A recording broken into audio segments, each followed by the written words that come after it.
हाँ तो नमस्कार प्यारे बच्चों। चलिए इस वीडियो में हम लोग पढ़ने वाले हैं कक्षा 9 के प्रश्नावली 13.6 के प्रश्न नंबर 5। देखिए प्रश्न नंबर 5 क्या कह रहा है 10 मीटर गहरे एक बेलनाकार बर्तन की आंतरिक वक्र पृष्ठ को पेंट कराने का व्यय 2200 रुपया है। यदि पेंट कराने की दर 20 रुपये प्रति मीटर स्क्वायर है तो ज्ञात कीजिए। पहला क्वेश्चन कह रहा है बर्तन का आंतरिक वक्र पृष्ठीय क्षेत्रफल, दूसरा कह रहा है आधार की त्रिज्या और तीसरा कह रहा है बर्तन की धारिता। चलिए सबसे पहले जो दिया है उसको लिख रहे हैं। लिखेंगे पहला बर्तन बर्तन की गहराई गहराई गहराई यानी इसको एच बोलेंगे। एच कितना दिया है तो 10 मीटर, यानी कि बर्तन जो है बेलन के आकार के है और कितना गहरा है तो 10 मीटर गहरा है। पहला क्वेश्चन कह रहा है कि बर्तन का आंतरिक वक्र पृष्ठीय क्षेत्रफल, तो लिखेंगे बर्तन बर्तन का आंतरिक आंतरिक वक्र वक्र पृष्ठीय क्षेत्रफल बराबर। ध्यान दीजिए, देखिए क्वेश्चन में कह रहा है ना कि 1 मीटर स्क्वायर पेंट कराएंगे तो 20 रुपया लगेगा। कितना लगेगा 20 रुपया। आप ही लोग बताइए 2 मीटर स्क्वायर पेंट कराएंगे कितना रुपया लगेगा 40 रुपया। 3 मीटर स्क्वायर पेंट कराएंगे कितना रुपया लग जाएगा 60 रुपया। समझ रहे हैं ना। अर्थात कहने का मतलब यह हुआ कि 20 रुपया अगर हम लोग का खर्च आ रहा है पेंट कराने में, किसको तो जो बेलनाकार बर्तन है उसको, तो 20 रुपया खर्च आ रहा है तो उसका क्षेत्रफल कितना है वक्र पृष्ठीय क्षेत्रफल 1 मीटर स्क्वायर। 40 रुपया आ रहा है तो 2 मीटर स्क्वायर खर्च आ रहा है। 60 रुपया खर्च आ रहा है अगर तो उसका क्षेत्रफल कितना हो जा रहा है 3 मीटर स्क्वायर।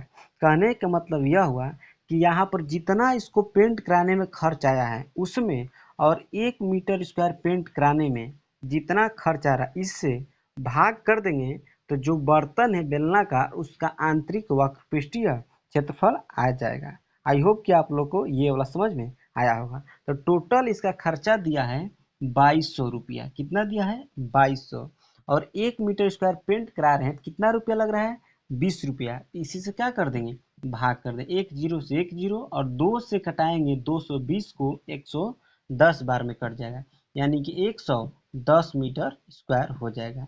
यही हमारा फाइनल आंसर हुआ पहला क्वेश्चन के।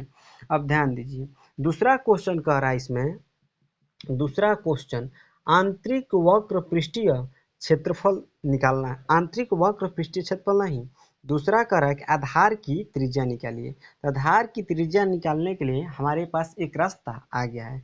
लिखेंगे आंतरिक वक्र पृष्ठीय क्षेत्रफल, आंतरिक वक्र पृष्ठीय क्षेत्रफल क्षेत्रफल कितना आ गया है 110 मीटर स्क्वायर।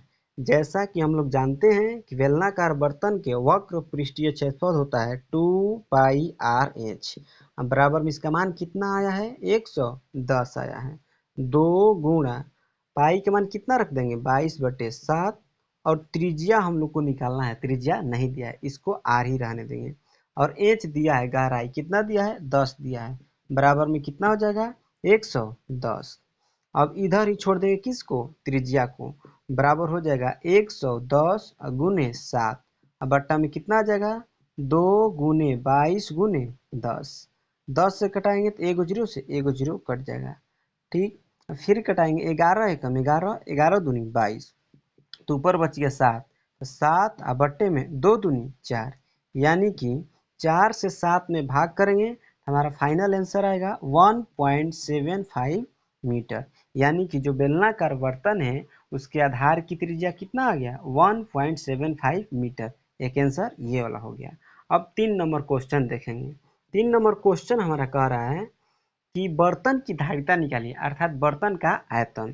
तो लिखेंगे बर्तन की धारिता बराबर, बर्तन की धारिता बराबर धारिता बराबर फार्मूला क्या हो जाएगा πr² h। और पाई का मान कितना रखेंगे 22/7 गुणा त्रिज्या कितना आया है तो 7/4। देखिए 7/4 ही यहाँ पर लिखेंगे क्योंकि घटाने में आसान पड़ेगा, इसको नहीं लिखेंगे। आप लोग का बुक में इतना ही आंसर दे रहा है त्रिज्या, इसलिए इसको पॉइंट में चेंज किए हैं। त्रिज्या इतना रखिए या इतना रखिए, दोनों क्या है, सेम बात है। यहाँ पर 7/4 ही लिखेंगे क्योंकि घटाने में आराम रहेगा। 7/4 गुणे 7/4 और एच कितना दिया गया है, तो 10 दिया। 7 से 7 कैंसिल हो जाएगा, 2 दूनी 4 और 2 से 11 बार में कट जाएगा, ठीक। और 2 से कितना बार में कट जाएगा, 5 बार में कट जाएगा। तब हम लोग गुणा करेंगे किस में, 11 में, 7 में और 5 में, तो हमारा कितना आ जाएगा 385।